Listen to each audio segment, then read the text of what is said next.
Hello guys, आज के इस वीडियो में आपके लिए टॉप 60 प्लस जी के क्वेश्चन आंसर लाया हूं जो कि आरआरबी ग्रुप डी एग्जाम के लिए वेरी इंपॉर्टेंट होगा। तो इस वीडियो को ध्यान से देखिएगा। आज के इस वीडियो में आपका पहला सवाल है, विश्व जल दिवस कब मनाई जाती है। दोस्तों, विश्व जल दिवस की बात करें तो यह मनाई जाती है 22 मार्च के दिन, यानी कि आपका right answer option number B रहेगा। 22 मार्च के दिन विश्व जल दिवस मनाई जाती है। चलिए अगला सवाल, भारत में कुल कितने राज्य और केंद्र शासित प्रदेश हैं। देखिए, भारत में केंद्र शासित प्रदेश की संख्या है टोटल 8, एन राज्यों की संख्या है 28। तो आपका right answer option number C रहेगा, 28 राज्य और 8 केंद्र शासित प्रदेश। चलिए अगला सवाल, भारत का सबसे नया राज्य कौन सा है।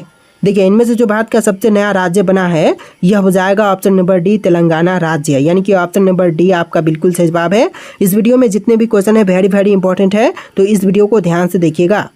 चलिए अगला सवाल है, संविधान दिवस भारत में कब मनाई जाती है।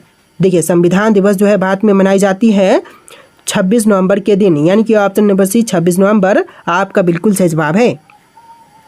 चलिए अगला सवाल, भारत का पहला न्यूक्लियर टेस्ट कब हुआ था। देखिए, भारत का जो पहला न्यूक्लियर टेस्ट हुआ था यह हुआ था 1974 में, ऑप्शन नंबर सी 1974, जो कि आपका बिल्कुल सही जवाब है। चलिए अगला सवाल है, कन्याकुमारी भारत के किस राज्य में स्थित है। देखिए, कन्याकुमारी शहर जो है यह है तमिलनाडु में, ऑप्शन नंबर बी तमिलनाडु राज्य, जो कि आपका बिल्कुल सही जवाब है। चलिए नेक्स्ट क्वेश्चन, वंदे मातरम गीत की रचना किसने की थी। दोस्तों, वंदे मातरम गीत की रचना करने वाले इनमें से हो जाएंगे बंकिम चंद्र चट्टोपाध्याय, यानी कि ऑप्शन नंबर बी जो है बंकिम चंद्र चट्टोपाध्याय आपका बिल्कुल सही जवाब है। इस वीडियो को लाइक करके चैनल को सब्सक्राइब कर लीजिएगा। देखिए नेक्स्ट क्वेश्चन है, काली मिट्टी को और क्या कहा जाता है। देखिए, काली मिट्टी को अन्य नाम से जानते हैं जैसे कि रेगुड़ मिट्टी, ऑप्शन नंबर डी रेगुड़ मिट्टी, जो कि आपका बिल्कुल सही जवाब है। चलिए अगला सवाल, भारतीय संविधान का अनुच्छेद 370 किस राज्य से संबंधित था। देखिए, जो अनुच्छेद 370 था यह संबंधित था जम्मू कश्मीर से, option number B Jammu Kashmir, जो कि आपका बिल्कुल सही जवाब है। चलिए नेक्स्ट क्वेश्चन, नवोदय विद्यालय किस मंत्रालय के अंतर्गत आता है।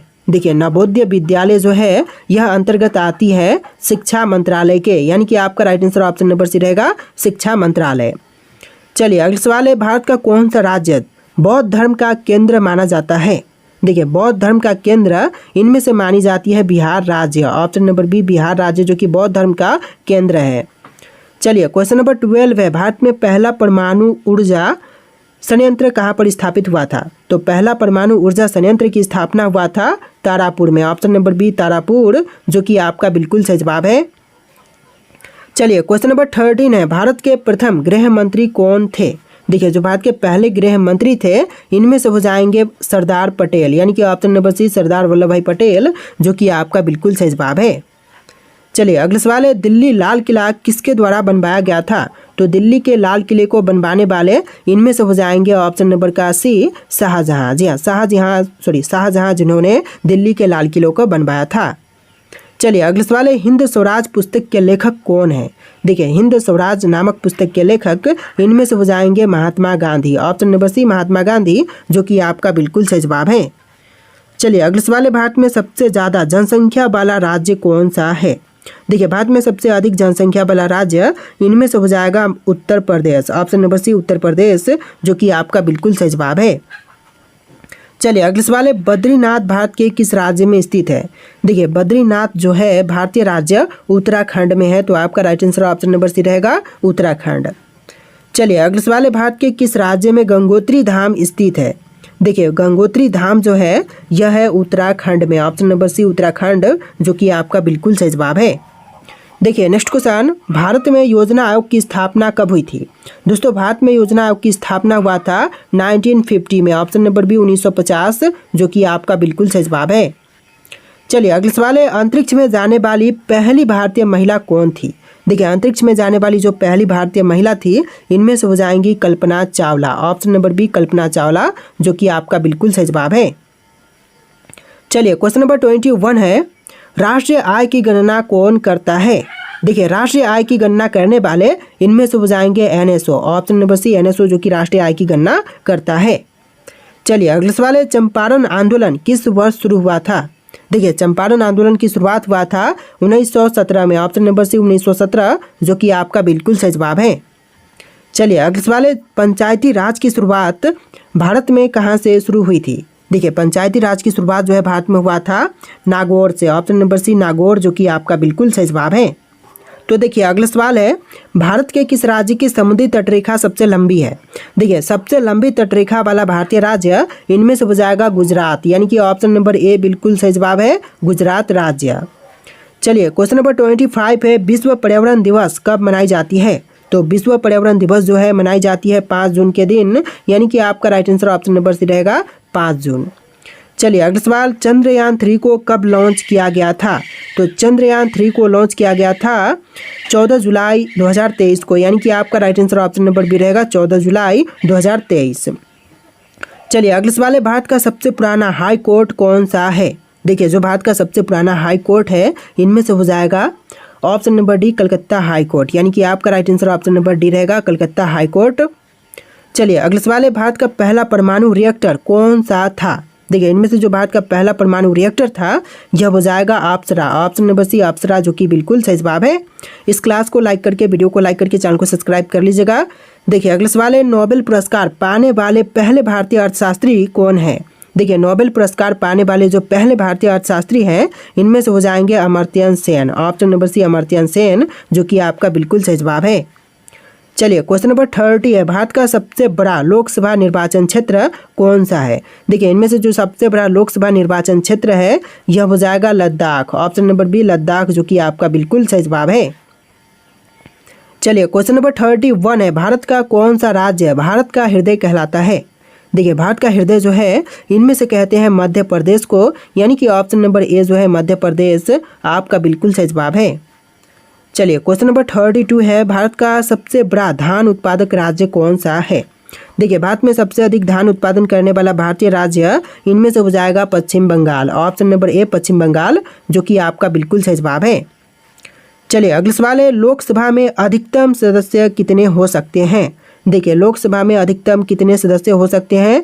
तो इसका right answer option number C रहेगा 552 अधिकतम संख्या हो सकती है। चलिए अगला सवाल है, कानपुर शहर किस राज्य में स्थित है? देखिए कानपुर शहर जो है यह है राजस्थान बोल रहा हूँ, उत्तर प्रदेश राज्य में, यानी कि आपका right answer option number C रहेगा उत्तर प्रदेश। चलिए अगला सवाल है, किस संविधान संशोधन द्वारा पंचायती राज को संवैधानिक दर्जा मिला? देखिए पंचायती राज को जो है संवैधानिक दर्जा जो है मिला था 73वां संविधान संशोधन के तहत, यानी कि ऑप्शन नंबर सी आपका बिल्कुल सही जवाब है। चलिए अगला सवाल है, किस गैस को श्वास गैस कहा जाता है? देखिए श्वास गैस जो है इनमें से कहते हैं ऑप्शन नंबर सी ऑक्सीजन को, यानी कि आपका right answer option number C रहेगा ऑक्सीजन। चलिए क्वेश्चन नंबर 37 है, पेंसिल में कौन सा पदार्थ उपयोग होता है? देखिए पेंसिल में उपयोग किए जाने वाली पदार्थ इनमें से हो जाएगा graphite, option number C graphite, जो कि आपका बिल्कुल सही जवाब है। चलिए क्वेश्चन नंबर 38 है, राष्ट्रीय विज्ञान दिवस कब मनाई जाती है? दोस्तों राष्ट्रीय विज्ञान दिवस की बात करें तो यह मनाई जाती है 28 फरवरी के दिन, ऑप्शन नंबर बी 28 फरवरी, जो कि आपका बिल्कुल सही जवाब है। चलिए अगला सवाल है, भारतीय संविधान का निर्माण किसके नेतृत्व में हुआ था? देखिए भारतीय संविधान का निर्माण जो है यह हुआ था डॉक्टर भीमराव के नेतृत्व में, option number C doctor Bhimrao Ambedkar, जो कि आपका बिल्कुल सही जवाब है। चलिए अगला सवाल है, भारतीय संविधान में कुल कितनी अनुसूचियां हैं? देखिए भारतीय संविधान में अनुसूचियों की संख्या टोटल 12 है, ऑप्शन नंबर बी 12 अनुसूचियां हैं संविधान में। चलिए क्वेश्चन नंबर 41 है, भारत का सर्वोच्च नागरिक पुरस्कार कौन सा है? देखिए भारत का जो सर्वोच्च नागरिक पुरस्कार है इनमें से हो जाएगा भारत रत्न, ऑप्शन नंबर सी भारत रत्न, जो कि आपका बिल्कुल सही जवाब है। चलिए अगला सवाल है, पिरामिड किस देश में स्थित है? देखिए पिरामिड जो है यह स्थित है मिस्र में, ऑप्शन नंबर सी मिस्र, जो कि आपका बिल्कुल सही जवाब है।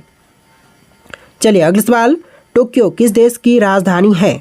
देखिए टोक्यो शहर जो है यह राजधानी हो जाएगा Japan, option number C Japan की राजधानी है टोक्यो। चलिए अगला सवाल, स्टैचू ऑफ यूनिटी किस महापुरुष की मूर्ति है? देखिए स्टैचू ऑफ यूनिटी जो है महापुरुष सरदार पटेल की मूर्ति है, यानी कि ऑप्शन नंबर डी जो है सरदार पटेल आपका बिल्कुल सही जवाब है। चलिए अगला सवाल है, भारत का कौन सा राज्य तिरुपति मंदिर के लिए प्रसिद्ध है? देखिए भारतीय राज्य जो कि तिरुपति मंदिर के लिए प्रसिद्ध है इनमें से हो जाएगा आंध्र प्रदेश, ऑप्शन नंबर सी आंध्र प्रदेश, जो कि आपका बिल्कुल सही जवाब है। चलिए अगला सवाल है, कांचीपुरम किस राज्य का प्रसिद्ध धार्मिक स्थल है? देखिए कांचीपुरम जो है प्रसिद्ध धार्मिक स्थल इनमें से हो जाएगा तमिलनाडु का, यानी कि आपका आंसर ऑप्शन नंबर डी रहेगा तमिलनाडु का। चलिए अगला सवाल है, भूगोल का जनक किसे कहा जाता है? तो देखिए भूगोल का जनक जो है इनमें से कहते हैं इरेटोस्थनीज को। ऑप्शन नंबर बी जो है इस क्वेश्चन का बिल्कुल सही जवाब रहेगा। चलिए अगला सवाल है, भारत के किस राज्य की राजधानी चंडीगढ़ है? देखिए इनमें से जो राज्य की राजधानी चंडीगढ़ है यह हो जाएगा Punjab. Option number A Punjab राज्य की राजधानी चंडीगढ़ है। चलिए अगला सवाल है, भारत का सोनपुर मेला किस राज्य में लगता है? देखिए सोनपुर मेला जो है यह लगती है बिहार में। ऑप्शन नंबर ए जो है बिहार राज्य, जो कि आपका बिल्कुल सही जवाब है। चलिए अगला सवाल है, भारतीय सेना दिवस कब मनाई जाती है? दोस्तों भारतीय सेना दिवस की बात करें तो यह मनाई जाती है 15 जनवरी के दिन, यानी कि आपका right answer option number C रहेगा। 15 जनवरी के दिन भारतीय सेना दिवस मनाई जाती है। चलिए अगला सवाल है, हरियाणा राज्य की राजधानी का नाम क्या है? देखिए हरियाणा की राजधानी जो है इनमें से हो जाएगा चंडीगढ़। देखिए चंडीगढ़ जो है वह दो राज्यों की राजधानी है, जैसे कि हरियाणा और पंजाब दोनों ही राज्यों की राजधानी चंडीगढ़ है। चलिए अगला सवाल है, भारत में कितने राज्य समुद्र तट से जुड़े हुए हैं? देखिए भारत में टोटल समुद्र तट से जुड़े हुए राज्यों की संख्या जो है 9 है, यानी कि ऑप्शन नंबर बी 9 राज्य समुद्र तट की सीमा से जुड़े हुए हैं। चलिए क्वेश्चन नंबर 53 है, मानव शरीर का सामान्य तापमान कितना होता है? देखिए मानव शरीर का तापमान जो है 37 डिग्री सेल्सियस होती है। तो आपका आंसर ऑप्शन नंबर बी रहेगा 37 डिग्री सेल्सियस। चलिए अगला सवाल है, पृथ्वी का सबसे नज़दीकी ग्रह कौन सा है? तो पृथ्वी के सबसे नज़दीक ग्रह इनमें से हो जाएगा शुक्र ग्रह। ऑप्शन नंबर ए शुक्र ग्रह, जो कि आपका बिल्कुल सही जवाब है। चलिए अगला सवाल है, मिस यूनिवर्स बनने वाली भारत की पहली महिला कौन है? देखिए मिस यूनिवर्स बनने वाली जो भारत की पहली महिला है इनमें से हो जाएंगी Sushmita Sen. Option number A Sushmita Sen, जो कि आपका बिल्कुल सही जवाब है। तो देखिए अगला सवाल है, किस देश ने पहला क्रिकेट विश्व कप जीता था? देखिए पहला क्रिकेट विश्व कप जीतने वाले इनमें से हो जाएंगे West Indies. Option number B West Indies, जो कि आपका बिल्कुल सही जवाब है। चलिए अगला सवाल है, ताजमहल किस नदी के किनारे पर स्थित है? देखिए ताजमहल जो है यह स्थित है यमुना नदी के तट पर, यानी कि ऑप्शन नंबर 20 जो है आपका बिल्कुल सही जवाब रहेगा। चलिए अगला सवाल है, महात्मा गांधी का जन्म दिन कब मनाई जाती है? तो महात्मा गांधी का जन्मदिन जो है 2 अक्टूबर के दिन मनाई जाती है, यानी कि ऑप्शन नंबर 20 जो है 2 अक्टूबर आपका बिल्कुल सही जवाब है। चलिए अगला सवाल है, दूध में पानी की मात्रा किस यंत्र से मापी जाती है? देखिए दूध में पानी की मात्रा जो है मापते हैं लैक्टोमीटर से। ऑप्शन नंबर ए लैक्टोमीटर, जो कि आपका बिल्कुल सही जवाब है। चलिए अगला सवाल है, अशोक चक्र में कितनी तिलियां होती हैं? देखिए अशोक चक्र में तिलियों की संख्या कितनी होती है? आपके ऑप्शन है यहाँ पर, इनमें से राइट आंसर आप लोग कमेंट कीजिएगा। और इस वीडियो में टोटल 60+ क्वेश्चन थे, जो कि वेरी इंपॉर्टेंट है। वीडियो को ध्यान से देख के वीडियो को लाइक करके चैनल को सब्सक्राइब कर लीजिएगा। चलिए फिर मिलते हैं एक नए वीडियो में।